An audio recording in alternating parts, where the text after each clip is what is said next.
प्रभु यीशु मसीह के पवित्र नाम की स्तुति और बड़ाई करते हुए परमेश्वर के वचन का मनन करने के लिए उत्पत्ति की पुस्तक और उसका 37वां अध्याय, उत्पत्ति की पुस्तक उसका 37वां अध्याय, हम अब यूसुफ के जीवन के बारे में बातचीत करेंगे। बहुत ही विशेष चरित्र पुराने नियम का, और जो हमारे प्रभु यीशु मसीह के बहुत करीब उनकी परछाई है एक तरीके से। और जब आप यूसुफ को और उसकी कहानी और उसके जीवन को देखते हैं तो अपने प्रभु को याद रखिएगा कि किस तरीके से यूसुफ का जो जीवन था, जो चरित्र था, वो हमारे यीशु मसीह में आकर के पूरा होता है। यूसुफ यीशु मसीह नहीं है, वो खुदा का बेटा नहीं है उस तरीके से, ना वो हमारा उद्धार करता है। लेकिन जैसा मैंने कहा कि पुराना नियम जो है वो नए नियम की एक छाया है। बहुत सारी बातें हमें पुराने नियम में थोड़ा थोड़ा लिखा है कि वो थोड़ा थोड़ा करके बाप दादों से बात करता था। और जब आप इस जैसे सीढ़ी पर आप चढ़ते हैं, आपको ऊपर जाना है, तो स्टेप बाय स्टेप चढ़ते। पहला स्टेप पर ऊपर आप नहीं पहुंचते, पहला स्टेप छत पर नहीं होता, पहला स्टेप तो जमीन पर होता है, लेकिन वहीं से शुरुआत होती है ऊपर छत पर पहुंचने की। ठीक उसी तरीके से हम ऊपर जाने वाले हैं। जब यीशु मसीह उठाए गए तो लोग ऊपर देख रहे थे, वो ऊपर उठाए गए, आसमान में उठाए गए, बादलों में उठाए गए, और वहीं से वो आने वाले हैं। वहीं से हम लोग, वहीं से हमारा उद्धार है। हम देखेंगे, ऊपर देखेंगे उसको मित्रों।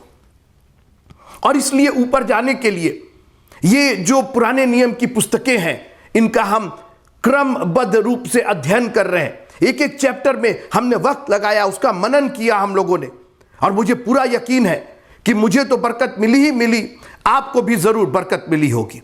और इसलिए इन बरकतों को कहीं से खोइएगा मत। मैंने बात किया था एक बार, अपनी बरकतों की रक्षा कीजिए, हिफाजत कीजिए, और जितनी हिफाजत होगी बरकतें उतनी महफूज रहेंगी, उतनी सुरक्षित रहेंगी। इसलिए आज उत्पत्ति की पुस्तक उसका 37वां अध्याय। आप बोलेंगे इस पर बात हो गई थी, बिल्कुल ठीक। जैसा मैंने कहा कि ये कड़ी दर कड़ी है, कोई चीज अलग और अलहदा नहीं है।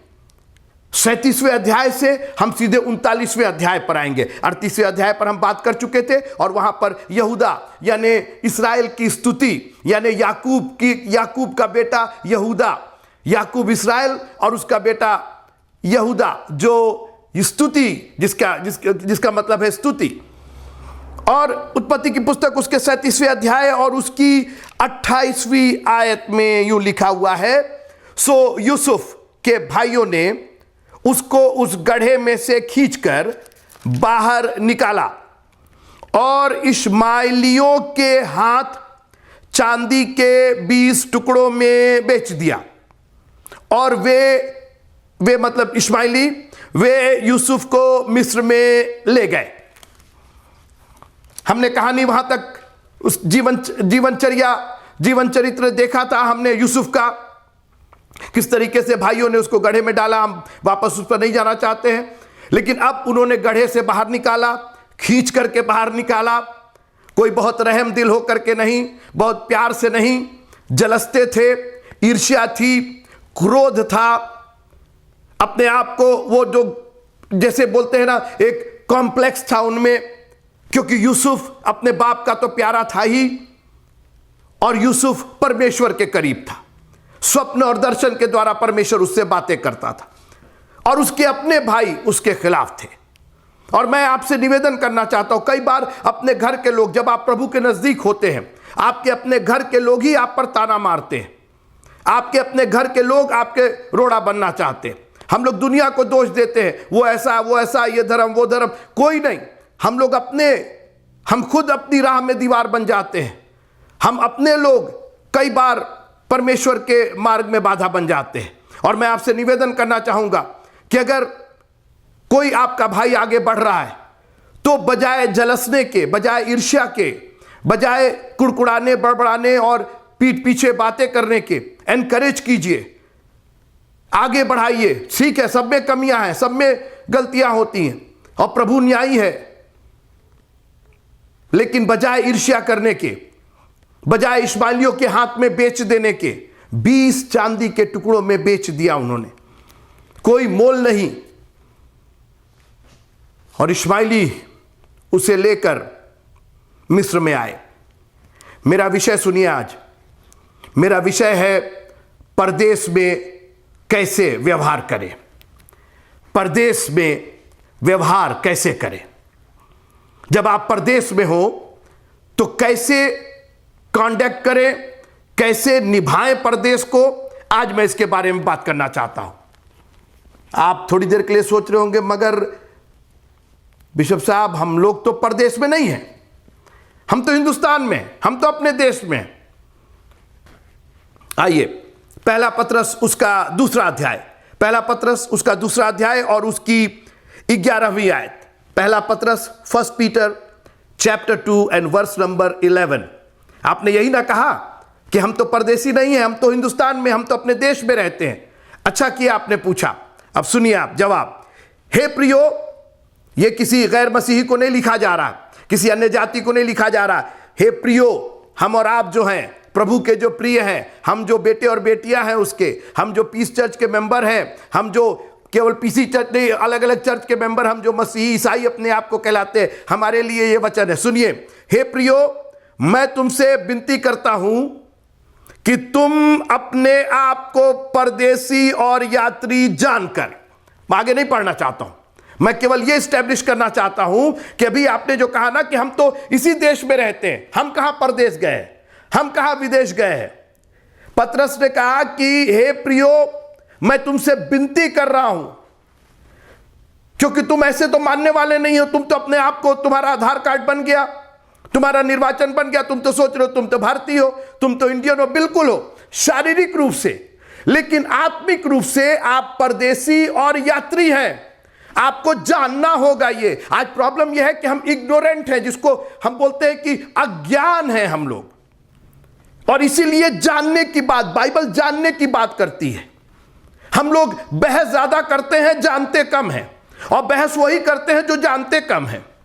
लेकिन जब आप जान जाएंगे, परमेश्वर का वचन जान जाएंगे, तो फिर आपको मालूम होगा कि आप परदेसी हैं और यात्री हैं। बस यहीं से मेरा विषय शुरू होता है। परदेश, अब आपको समझ में आ गया ना कि आप परदेसी हैं, आत्मिक रूप से आप परदेसी हैं। आप इस संसार में हैं मगर संसार के नहीं हैं। दुनिया के देशों की मैंने यात्रा की, और मैं देशों में जब जाता हूं, मैं जापान गया तो मैं वहां था, मैं जापान में था, लेकिन जापान का नहीं था, क्योंकि मैं जापानी नहीं हूं मैं वहां पैदा नहीं हुआ हूं। वैसे ही हम इस संसार में तो हैं, शारीरिक रूप से संसार में हैं, मगर संसार के नहीं हैं। बहुत फर्क है, और यह जानना होगा आपको। और इसीलिए पत्रस ने कहा, हे प्रियो, मैं तुमसे विनती करता हूं, I urge you, I request to you. सोचिए, आप विनती कर रहा है कि इस बात से अज्ञान मत रहो, क्योंकि जब तक आपको यह मालूम नहीं होगा कि आप परदेश में हैं, आप व्यवहार कैसे करेंगे। और अगर आपको परदेश में व्यवहार करना नहीं आया, मेरी बात सुनिए, मैं बहुत से परदेश में रहा हूं, और इसलिए आज मेरी बात आप सुनिए, मुझसे आप जानिए कि परदेश में कैसे व्यवहार किया जाता। क्योंकि अगर आपने परदेश में परदेश के समान व्यवहार नहीं किया तो मुसीबत में पड़ जाएंगे। वहां जाकर के इंडियन बन करके मत। जापान में मैं गया, लोग को वहां हिंदी थोड़ी आती। अब हम वहां सबसे हिंदी बात कर रहे हैं, सबको हेलो हाय कर रहे हैं हिंदी में, नमस्ते सलाम क्या हालचाल है, वो तो हमारी ओर भौचक्के होकर देख रहे। आप, अरे क्यों आप लोग क्यों हमसे बात नहीं कर रहे, कोई कुछ बोल नहीं रहा। अरे कैसे बोलेंगे, ये जापानी लोग हैं और आप परदेश में हैं। आपको व्यवहार करना पड़ेगा, आपको जानना पड़ेगा कि इनसे कम्युनिकेट कैसे करें, इनसे बातचीत का क्या माध्यम ढूंढे। आपको जापानी नहीं आती, उनको हिंदी नहीं आती, तो कोई बीच का माध्यम निकालना पड़ेगा। जब तक आप ये जानेंगे नहीं कि आप परदेसी हैं, तब तक आप व्यवहार कैसे करेंगे। और मैंने कहा कि जब आपको नहीं मालूम होगा, अरे मित्रों, अगर आप परदेश में रह करके परदेश के बारे में नहीं जानेंगे ना, बड़ी मुसीबत में पड़ जाएंगे। और मैं इतनी बार मुसीबत में पड़ा, क्योंकि कई बार मैं अपने आप को, शुरू की मैं बात बताता हूं। मैं जब अमेरिका आया और मेरे को मालूम नहीं था, ये तो इंडिया नहीं है ना, ये तो अमेरिका है, यहां तो यहां का कानून चलेगा। तो मुझे याद है कि मैं एक बहुत बड़ा वो वो था आर्च बनाया, स्टील का आर्च बनाया है लोगों ने। मैं एक शहर में था सेंट लुइस नाम का, और स्टील का आर्च बनाया, उस वो अंदर से खोखला है, वो उनका कोई मॉन्यूमेंट है और कोई धरोहर है उनकी। तो मेरा होटल पास में ही था, तो मैं ऐसे ही पैदल चला गया देखने के लिए कि भाई क्या है, सारी दुनिया से लोग आते हैं उसको देखने के लिए। तो मैं जब पहुंचा वहां पे तो मैंने देखा और बड़ा खूबसूरत था, बहुत अच्छा था, वहाँ लॉन बहुत अच्छा था, वहाँ जो बाग बगीचा था बहुत अच्छा था।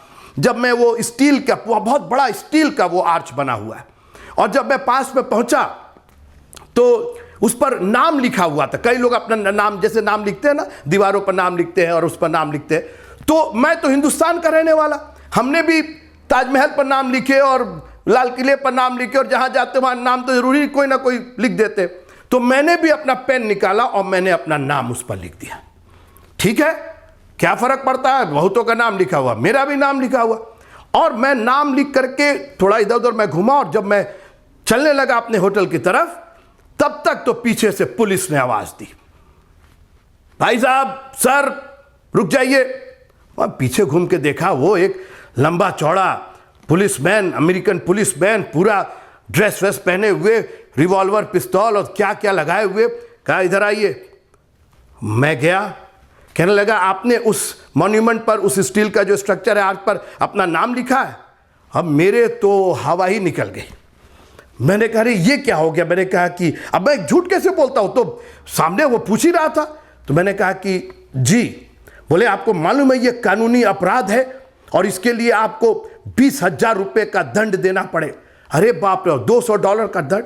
अरे हमने कहा मेरे पास तो उतने पैसे भी नहीं थे उस। हम मैं तो बड़ी देर तक मैं सोचता रहा।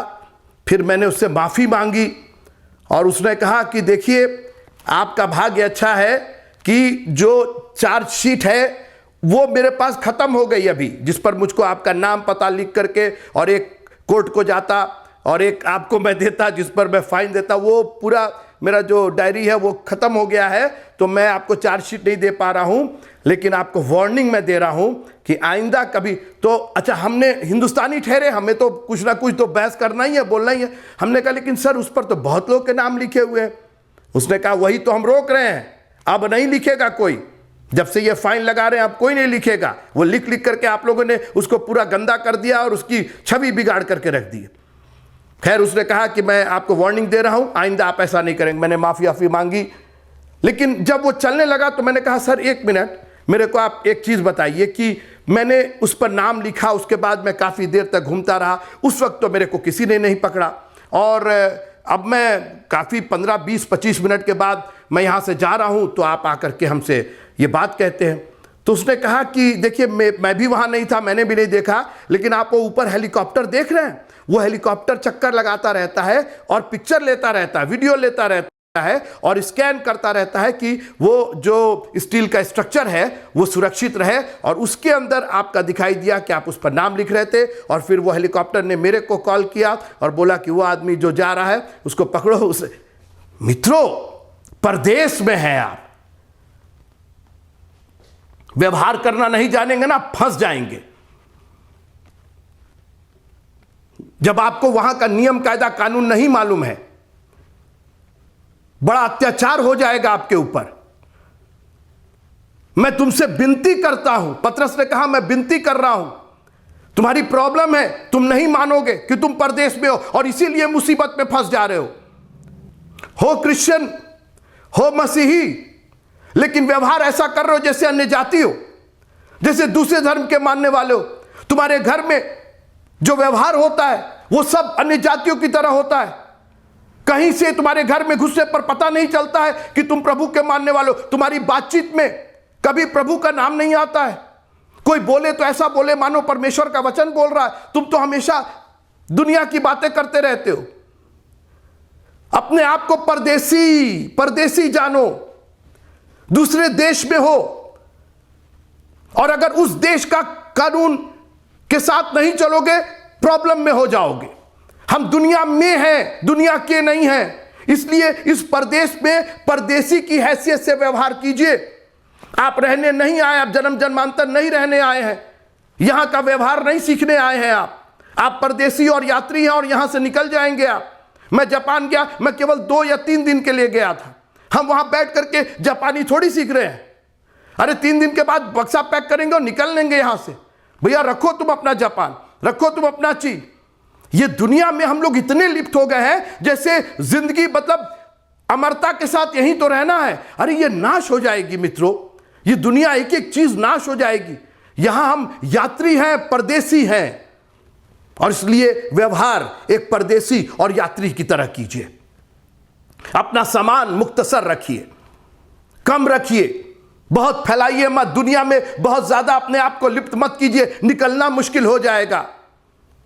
रह गए थे 2 जन, इसी तरीके से रह गए मित्रों।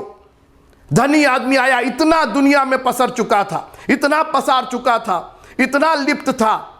यीशु मसीह ने कहा कि कंगालों को बांट दे अपनी संपत्ति। मेरे पीछे लोग बोले नहीं हो पाएगा ये, हम तो इस दुनिया के ही होकर के रह गए हैं, इन्हीं की संपत्ति के होकर के रह गए हैं। काश कि हमें यह समझ में आता। एक और था, बड़े बड़े बखारा बनाए थे उसने, बड़े बड़े गोडाउन बनाए, खा पी और मौज कर, बहुत है तेरे लिए। उसने कहा रे क्या कर रहे हो, तुम यात्री और परदेसी हो, एक दिन यहां से निकल जाना, रह जाएगा सब यहीं पर। बाइबल कहती लोग धन तो बटोरते लेकिन नहीं जानते कि कौन उसको लेगा। अरे यात्री और परदेसी हैं, हमसे क्या लेना देना है। ये दुनिया में हम इतने लिप्त हो गए, दुनिया के लोगों को इतना गले लगा लिया, दुनिया के जो कार्यक्रम है, दुनिया के रीति रिवाज को हमने इतना गले लगा लिया, प्रभु से हम दूर हो गए। जो हमारा देश है, सियोन देश है, उससे हम दूर हो गए हैं। हम भूल गए हैं, अपने देश को भूल गए हैं, अपने देश का कायदा कानून भूल गए हैं। आज मैं आपको चैलेंज और चुनौती देना चाहता हूं मित्रों, परदेश में परदेसी के समान व्यवहार कीजिए, वरना ना तो परदेसी रह पाएंगे और ना स्वदेशी रह पाएंगे। प्रभु भी कहेगा मैं तो तुमको जानता ही नहीं। इसलिए जब आप इस दुनिया में हैं, अपने आप को इस दुनिया से बचा करके दुनिया में रहिए, लेकिन दुनिया के मत रहिए। कहिए कि नहीं, हम अपने आप को संभालेंगे, बचाएंगे, अपने आप को सुरक्षित रखेंगे, क्योंकि एक दिन हमें अपने देश वापस चले जाना है। यूसुफ इस्राएल देश से मिस्र देश में लाया गया। अंग्रेजी में लिखा हुआ, आइए 39वां अध्याय, उत्पत्ति का 39वां अध्याय, थोड़ी देर मेरे साथ रहिए। जब यूसुफ मिस्र में पहुंचाया गया, अंग्रेजी में लिखा ही was brought down to Egypt.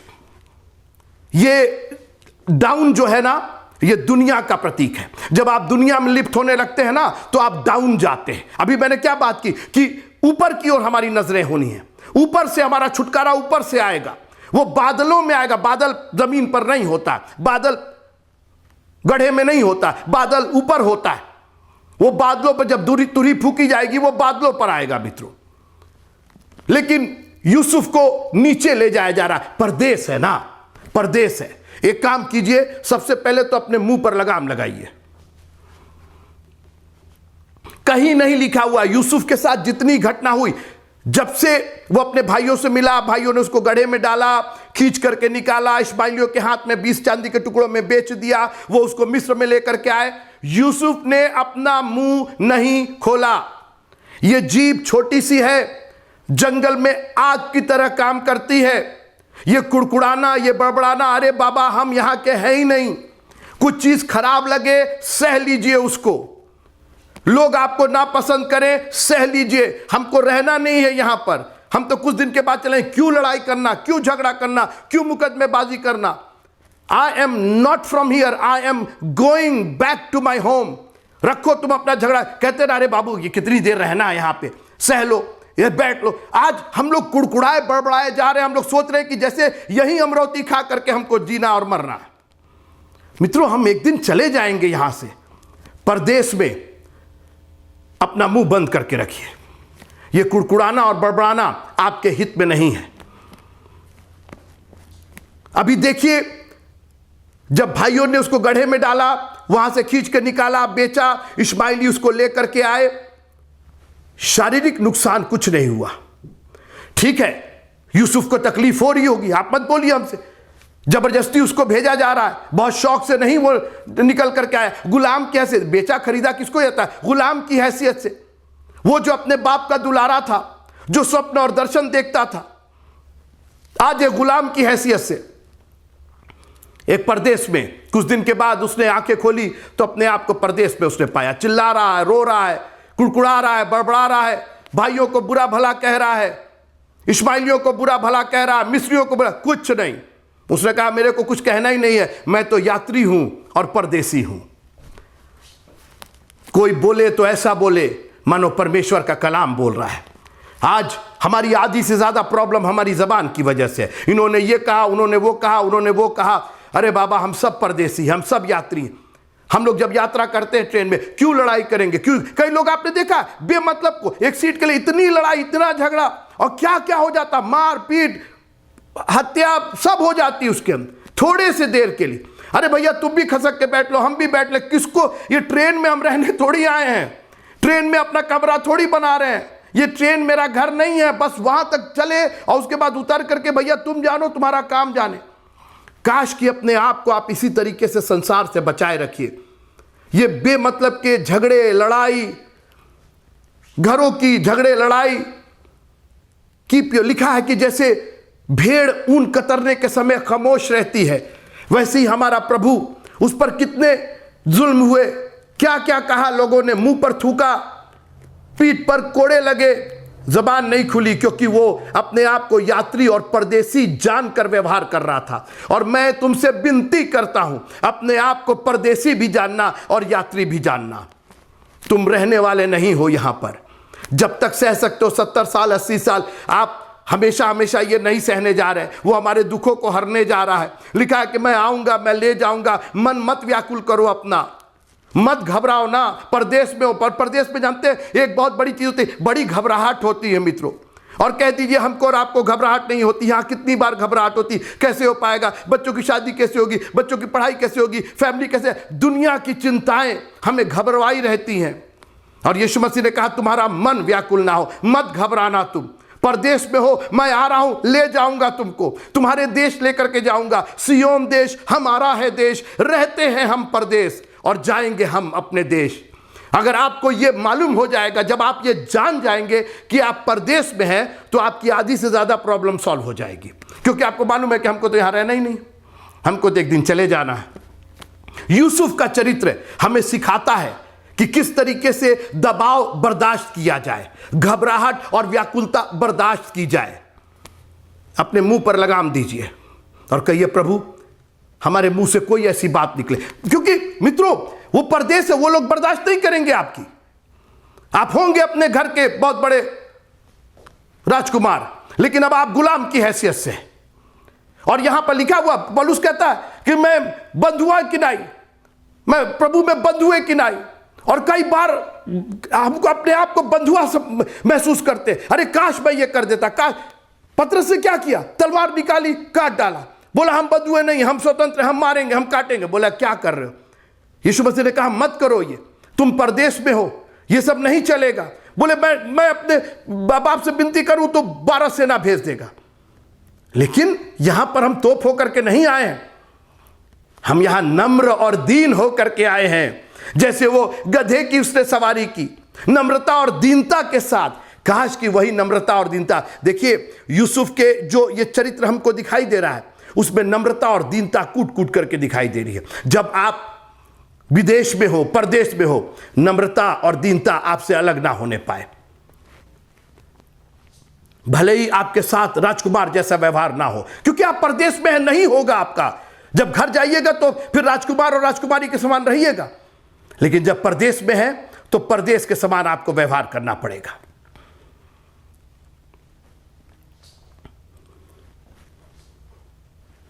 कई बार परदेश में चीजें आपकी इच्छा के अनुसार नहीं होती है। मैं ये कह के खत्म करना चाहता हूं। मैं अभी कई संडे आपसे इस पर बात करूंगा, परदेश में व्यवहार कैसे करें।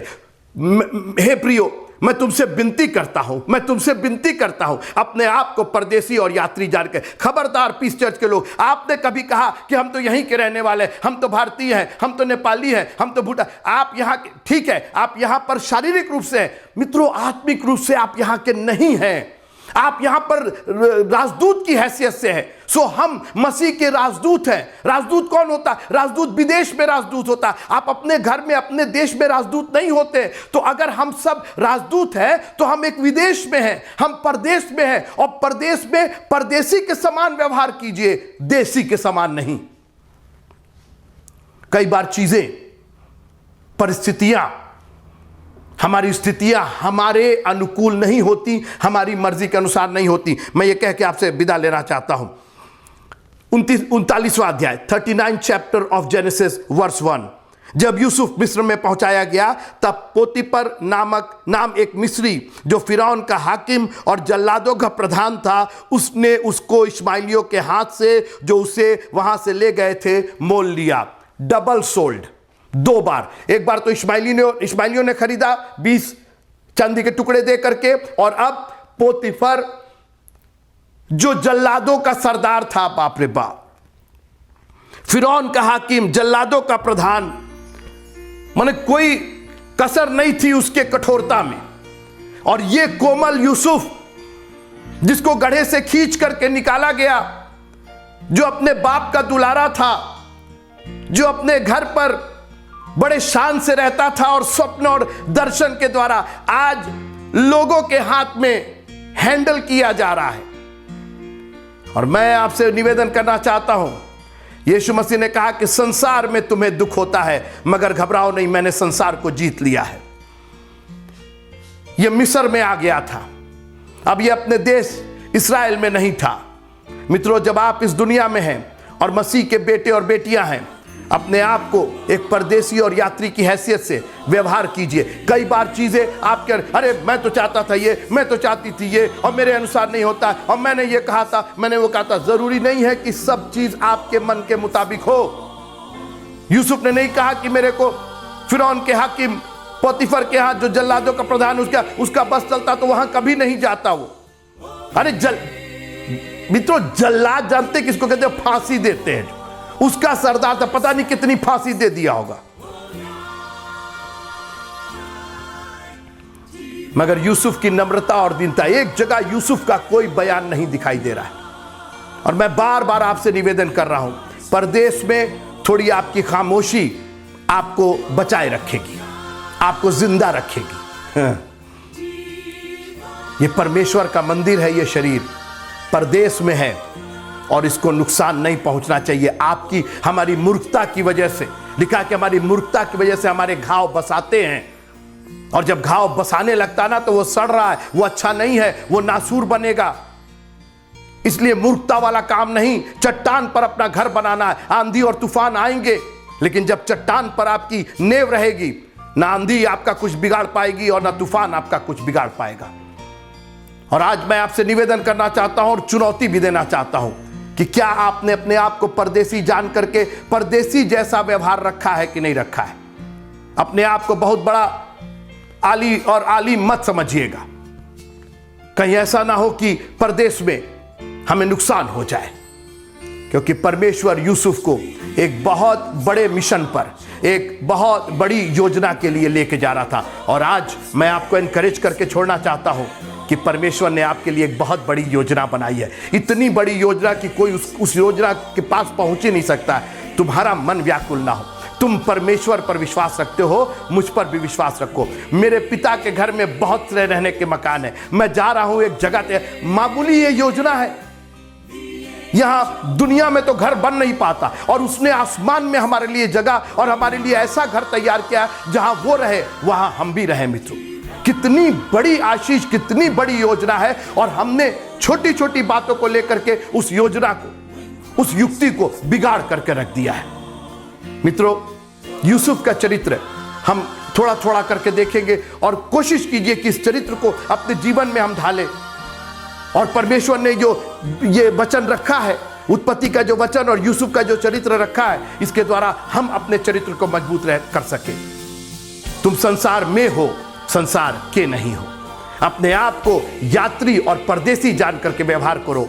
प्रभु आप सबको बहुत बहुत आशीष देंगे। अपने आप को सुरक्षित रखिए ताकि उस योजना को जो प्रभु ने आपके लिए रखी है वो पूरी कर सके।